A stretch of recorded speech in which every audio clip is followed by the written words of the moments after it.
morning, everyone.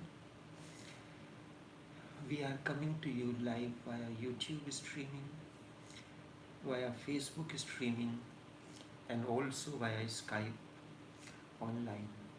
Each one of you is welcome to this live streaming. Tantra, the deepest discovery. I have been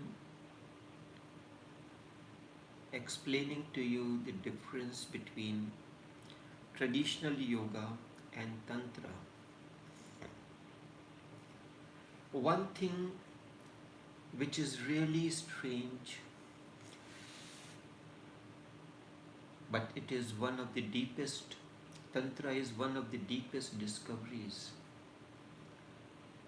It is said, whatsoever you take as your enemy, be it greed, be it anger, be it hate, be it sex, whatsoever, your attitude that these are the enemies will certainly make them as your enemies. Take them as divine gift and approach them with a grateful heart. For example, Tantra has developed many techniques for transformation of sexual energy. Approach the act of sex as if you are approaching the temple of divine. Approach the act as prayer, as if it is meditation. Feel holiness in it, holiness of it. There is no antagonism. Only then you will be able to transcend. If you consider anger as bad, it is a form of energy. Just as your house, the dwelling house, has a complete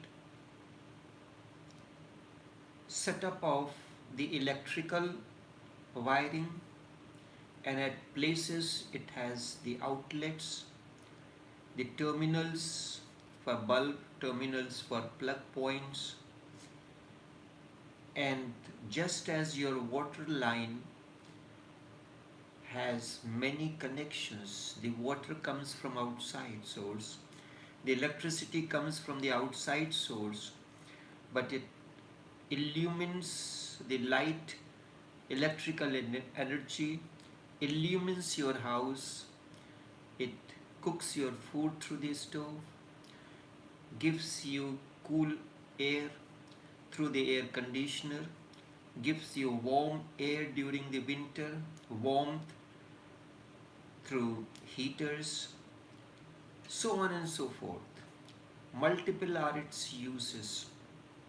In the same way, you have water connections at required places. So the tap that you have in your restroom is not antagonistic. You are not antagonistic to it. It has its utility. You cannot use the kitchen tap for taking a shower. So in the same way, your anger, your hate, your sex, your greed, whatsoever is, do not have any attitude towards it. Consider these as the different aspects, just as you every morning you have to go out of your house to work. You dress in an elegant manner, but you cannot just jump out of the bed and jump in an elegant manner. The entire process of transformation you have to go through. You go to the restroom, you use the restroom tap, you use this to brush your teeth, you use the sink. To take the shower, you use the shower in the restroom, in the shower. so on and so forth. And finally, when you come out of your bedroom, you are elegantly dressed. So consider that you have to enter into the outer world of duality, conflict, and how can you enter? If you have not taken a shower to wipe out anger or greed or hate or sex, you will not be pure then. Approach therefore the act of sex. It is, if you can handle one thing correctly, all the others dissipate. Anger arises when there is unfulfilled desire.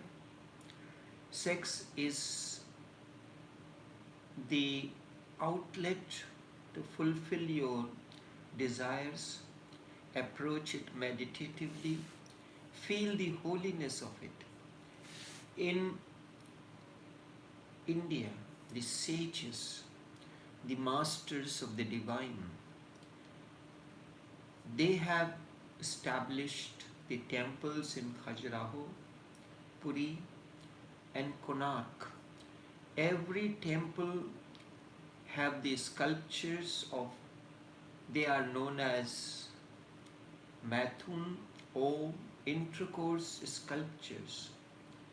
The sex act on the walls of the temples seems illogical, particularly as far as Christianity is concerned, as far as Islam is concerned, as far as Jainism is concerned. It is considered inconceivable, contradictory. How is the temple or the holy place is connected with such pictures? On the outer wall of the Khajuraho temples, every conceivable type of sex act is pictured in stones. Why? In a temple does not have In a temple, it does not have any place in our minds, at least. Christianity cannot conceive of a church with sculptures like Khajuraho. It is impossible.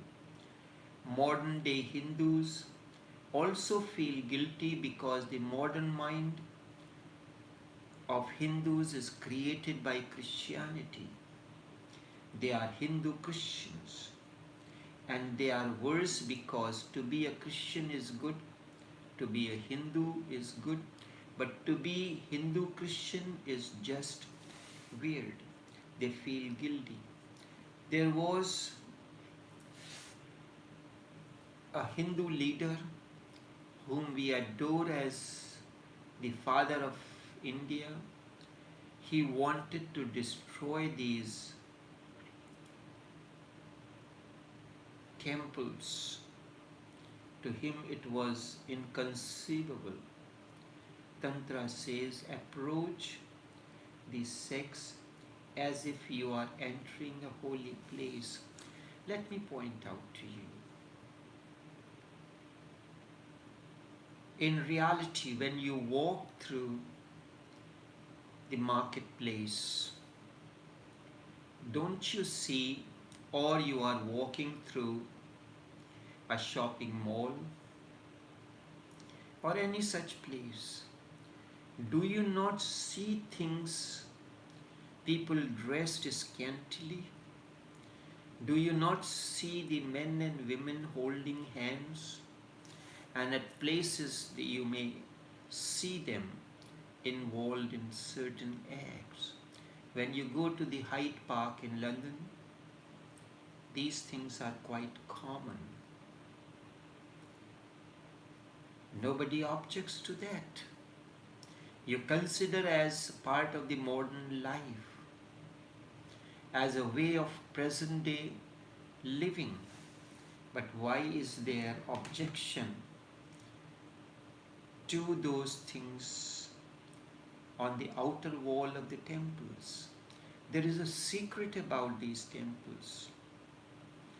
When you are passing through the marketplace, you are going to the temple or church or a holy place, but you have to pass through the street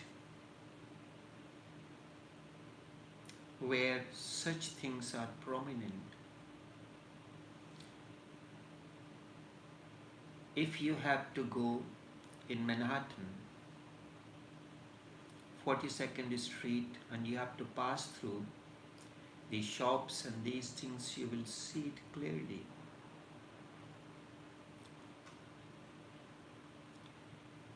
These things are considered normal, and these are the distractions along the way that you are going to the temple for the worship or to hear the sermon or the talk of your sheikh, but these are distractions.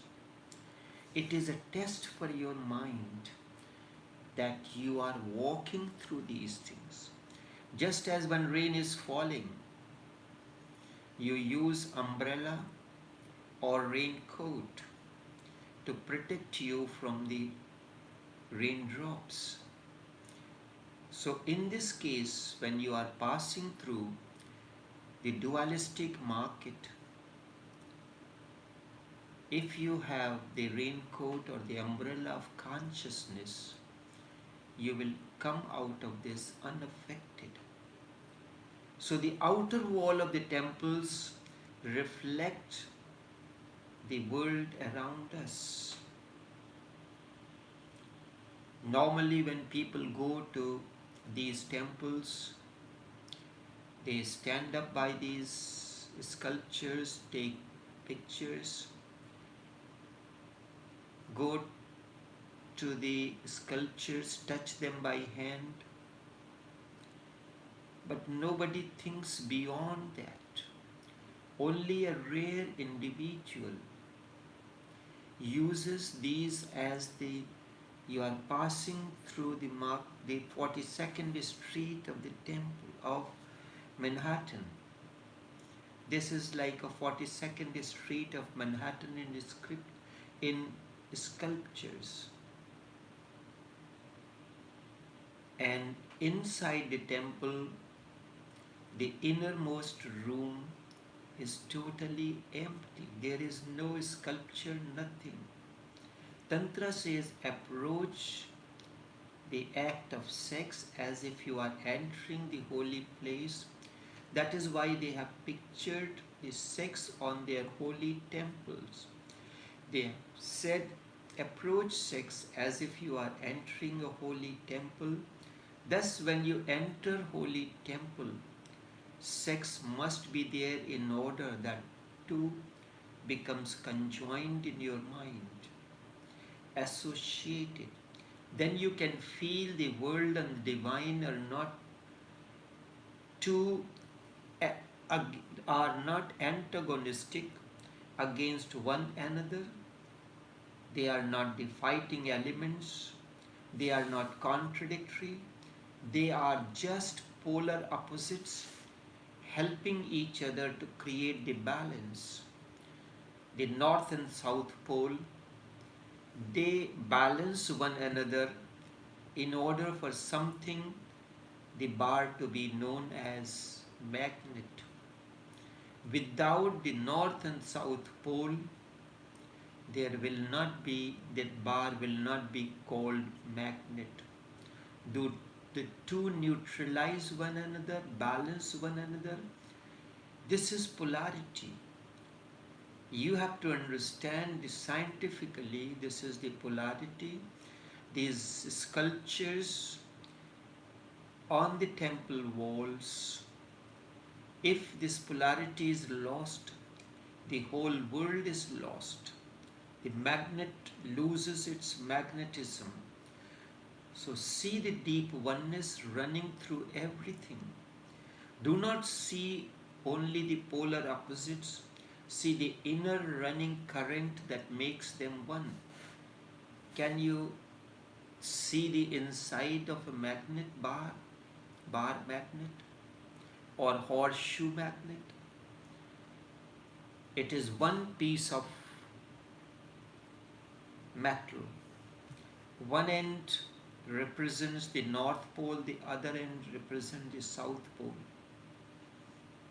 Look at the coin, the head and tail. Are they antagonistic to one another? They support one another. Somewhere they are connected to one another.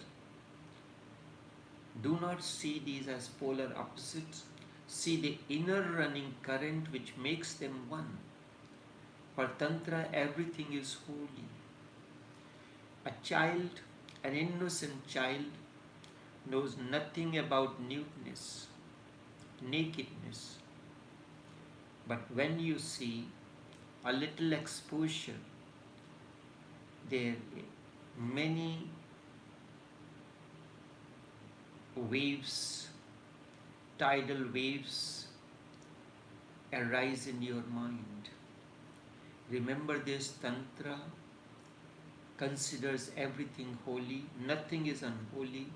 When you look at the world and its phenomena in this way, for an irreligious person, everything is unholy. For the so-called religious person, nothing is holy, everything is unholy. For Tantra, everything is holy.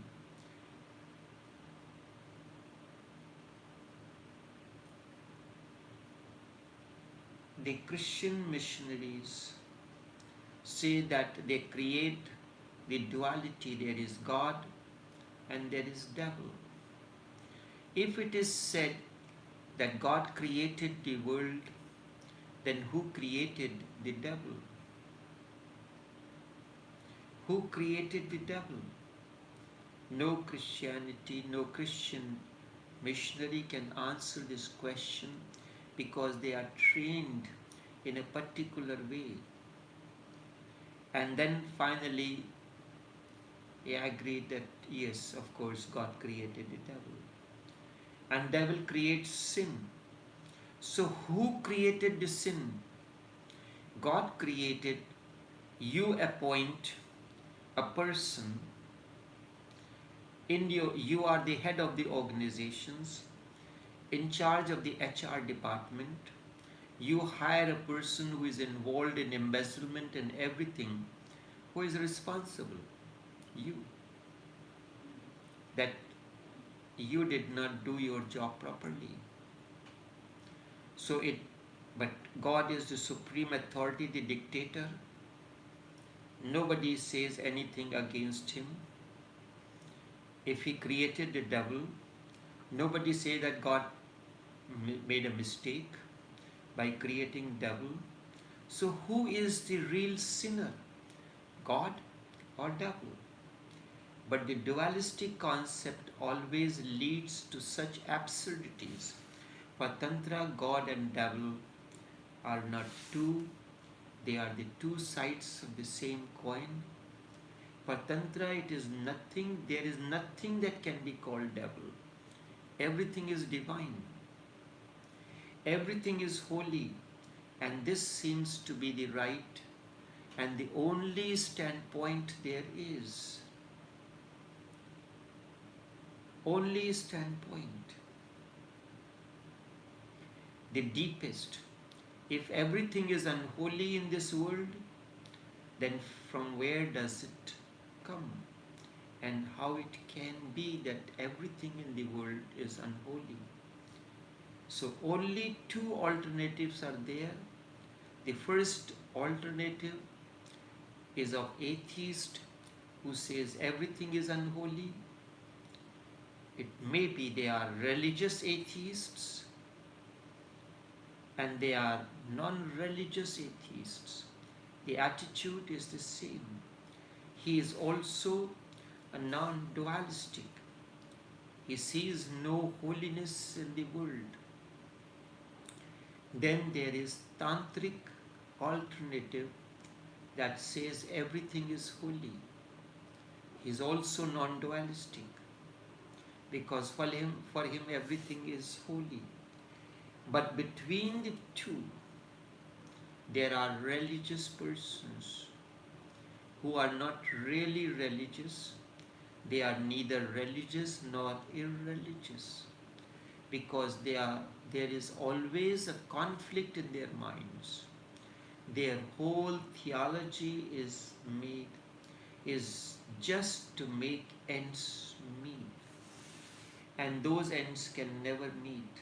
The North and the South Pole can never meet. If a single cell, a single atom is in the world is unholy, then can the whole world be holy? No. Because how can that single atom exist in the holy world? How can it be? It is supported by everything to be. It has to be supported by everything. And if unholy element is supported by all the holy elements, then what is the difference between two of them? If God is supporting the devil, then what is the difference between the two? So either the world is holy, totally, unconditionally, or it is unholy. There is no middle path. Tantra says everything is holy. That is why we cannot understand it. It is so pure that our mind cannot conceive of this purity.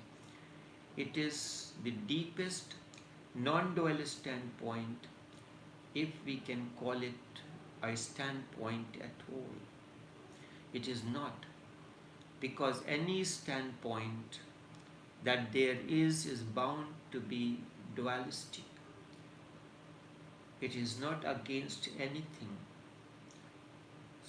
Tantra is not against anything, so it cannot be a standpoint. It is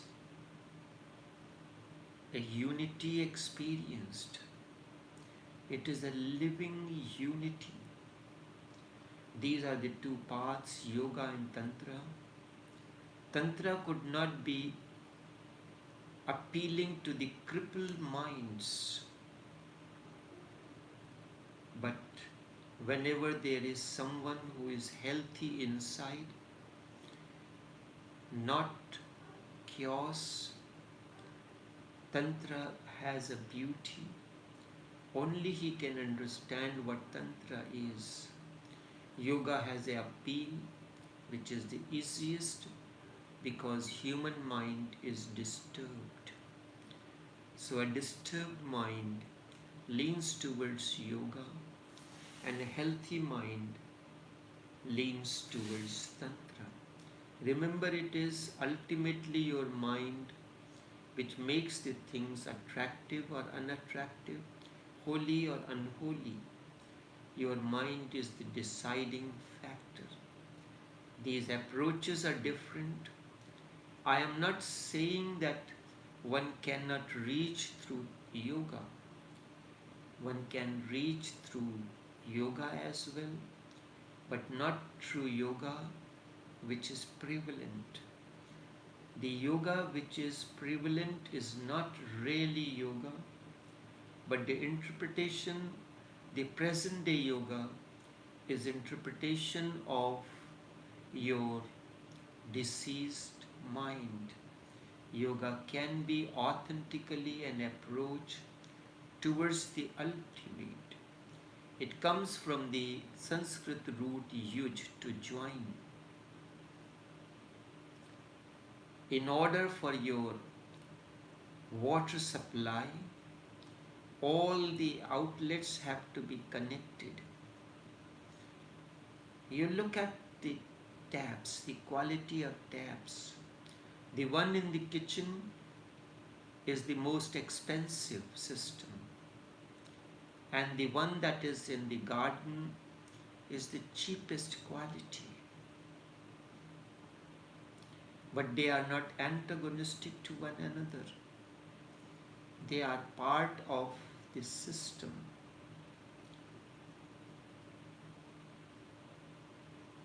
I am not saying that one cannot reach through yoga. One can reach certainly through yoga, but not the yoga which is prevalent now with this approach. Yoga which is prevalent, which you know is not the real yoga, but interpretation of a diseased, unhealthy human mind. It can be authentically an approach towards ultimate, but that too is possible only when the mind is healthy, when your mind is not diseased at all. Then yoga can take a different shape. There are masters like Mahabir. He was on the path of yoga, but he was not really suppressing sex. He had known it. He had lived it. He was deeply acquainted with it. But it became useless for him. So it is dropped. Buddha was on the path of yoga, but he had lived through the world, its duality. He was deeply acquainted with it, so he did not have to fight with it. Once you know something, only then you can become free of it. It's simply the moment you know it means it has become ripe. It has served its utility, and like the dried leaves, they fall from the tree of consciousness. All these acts, anger, greed, lust, sex, they are like the they are like the leaves on the tree that grow on the tree of consciousness.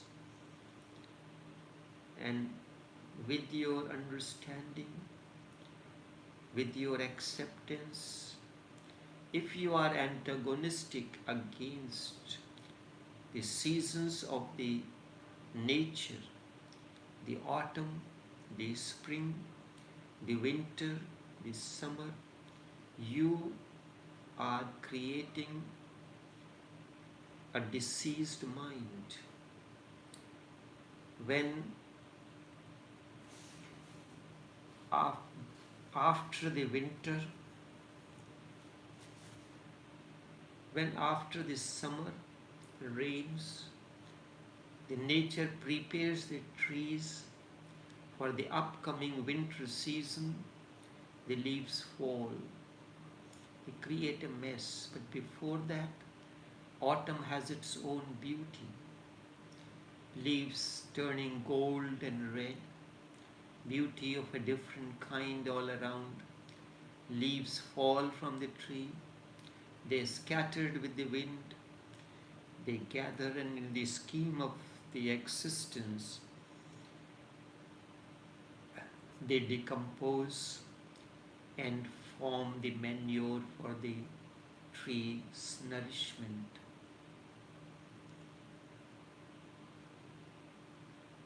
Buddha knows this. An awakened one knows it. Look at Buddha's face. It does not look like the face that he has been fighting against anger or lust or sex or anything. He has not been fighting with it. He is so relaxed that his face becomes a symbol of relaxation. Look at your yogis. The fight appears on their face. There is no pleasantness. Deep down, there is turmoil. Right now, they are sitting on the volcano. You can look into their eyes, into their face, and you will feel it. Looking at the countenance of the person, You can feel the inner state of that person, if the mind is healthy or unhealthy.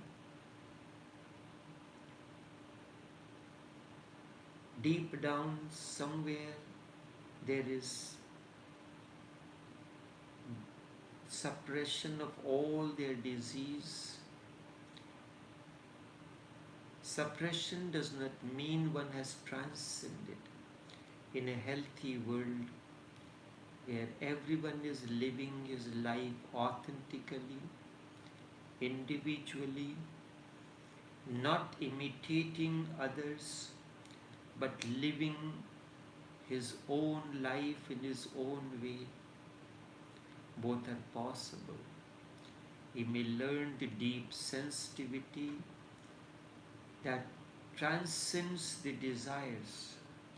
He may come to a point where all the desires become futile and drop like the leaves turning gold during the autumn season. Yoga can lead to this as well, but to me, yoga will lead to it in the same world where Tantra can lead to it. Remember, we need to create a healthy mind, a natural man, in that world where a natural man is. Tantra and yoga, both paths will help to transcend the desires. But in present day so-called ill society, neither Tantra nor yoga can do this. Because if we choose yoga, we do not choose it because desires have become useless. No. They are still meaningful to you. They are not dropping by themselves. You have to force them.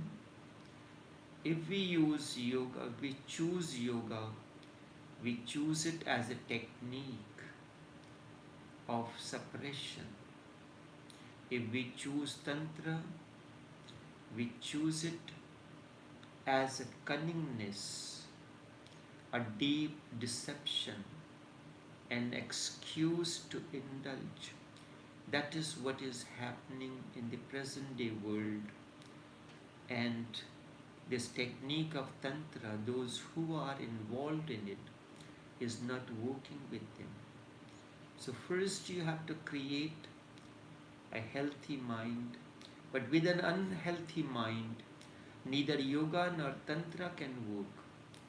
They can simply lead to deceptions. Healthy mind, particularly mind that is healthy, sexually healthy, I am talking about, which has a healthy approach towards sex, which is healthy towards greed, anger and lust, is needed to start with. My purpose is to tell you, it is up to you to live with it or not. None of these, greed, anger, lust, sex, they are unhealthy. It is your mind. A healthy mind, which is sexually healthy, which does not consider anger, lust and greed as bad, is needed to begin with. Then it is not very difficult to choose your path. You can choose yoga, you can use Tantra. There are two types of person, basically male and female. I do not mean biologically, but psychologically there are male and female. For those who are psychologically, basically male, aggressive, violent, extrovert, yoga is the path for them.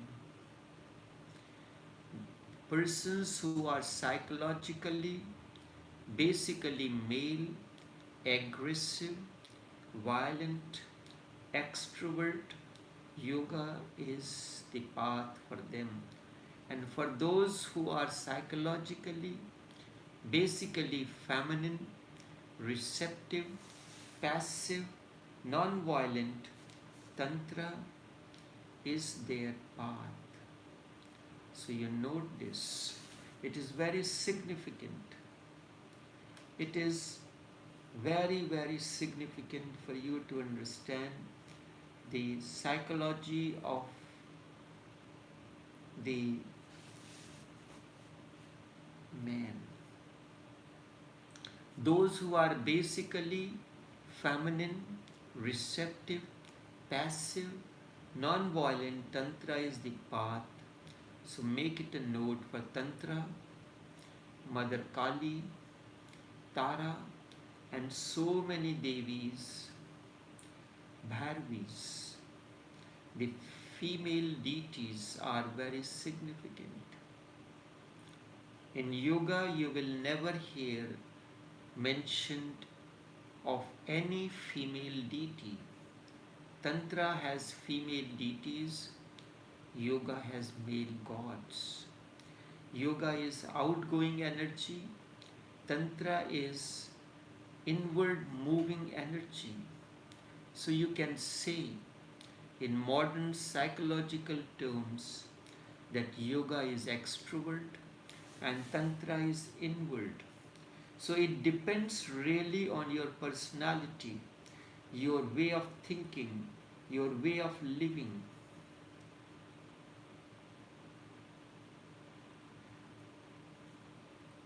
If you are extrovert, then yoga is the path. If you are introvert, Tantra has feminine deities, yoga has male gods. Yoga is outgoing energy, the extrovert. Tantra is inward movement of energy. So it depends on you. If you have an extrovert personality, then fight is your way. If you are introvert, then fight is not your way, but you are just confused, in a total mess. That is why nothing helps. On the contrary, everything disturbs. Yoga will disturb you, Tantra will disturb you. Every medicine is going to create a new illness for you because the chooser is basically ill, diseased. So the result of his choice will be illness. So I do not mean that through yoga one cannot reach. I emphasize Tantra only because we are going, because I am focusing on Tantra, what Tantra is, and I am speaking on Vigyan Bhairav Tantra. That's why I emphasize Tantra, because I am explaining to you what Tantra is all about. What is the inner aspect of it? Otherwise, there is nothing in it. So remember, there are two types of persons basically, and it depends upon the psychology. Psychologically, irrespective of whether physically you are male or female, but psychologically your being masculine or feminine is more important. This is the basic difference between basic yoga and the path of Tantra. Let there be deepest understanding. Only then you can understand what these mean to be. Only this much for this morning. Until we meet again, take care and do have a pleasant day. One thing, there are many questions from seeker all over the world, and it is my responsibility, because each one of you is part of me, part of my family. If someone in my family, in your house, is facing a kind of discomfort, can you be comfortable? If you are sleeping in your bedroom and all of a sudden your daughter or your son calls you and he is in discomfort, can you not feel the discomfort? Would you like to go back to sleep? So each one of you is part of my family. If somewhere there is problem with anyone, being the head of the family, I must respond to it. As a result, I have decided to begin the talks, the live streaming on Monday mornings between the hours of 6 to 7 Eastern Time, to respond to the questions from the people. And then in between, whenever I get an opportunity, I will digitize the excerpts from India, The Light of the Being, one of the books that gives a new perspective to India. What is India? A piece of land that was divided and subdivided for various reasons, or it is consciousness. To me, India is consciousness, pulsating with new energy. Just as your human body is a living organism with different centers. In the past, the sages and the kings have developed their kingdom as a living organism. This is what India is all about.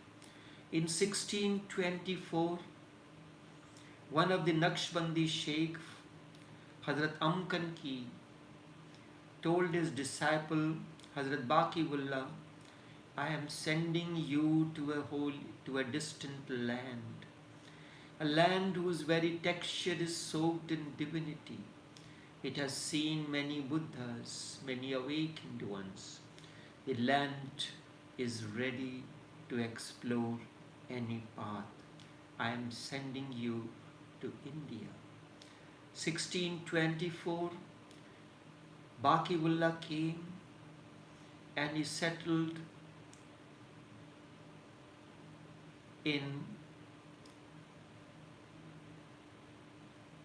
Lahore, which is now part of Pakistan. 1 year he stayed there. Thereafter he came and settled in Old Delhi. His shrine is in Paharganj, in the cemetery, and that was the beginning of the Naqshbandi Tariqat in Indian subcontinent. So I speak of that India, which is the light of my being, my presence. Excerpts, 2 excerpts has been digitized. They are on YouTube. The third is education, the dimension of the inner. How education can help an individual to grow And what I mean by education as the dimension of the inner. So as part of my commitments, time goes on mopping, it waits for none, and I have miles to go before I sleep. Miles to go before I sleep. But I must finish all the assignments that are given to me before dust into dust, sans wine, sans song, sans singer. Only this much for this morning. Until tomorrow, take care and do have a pleasant day.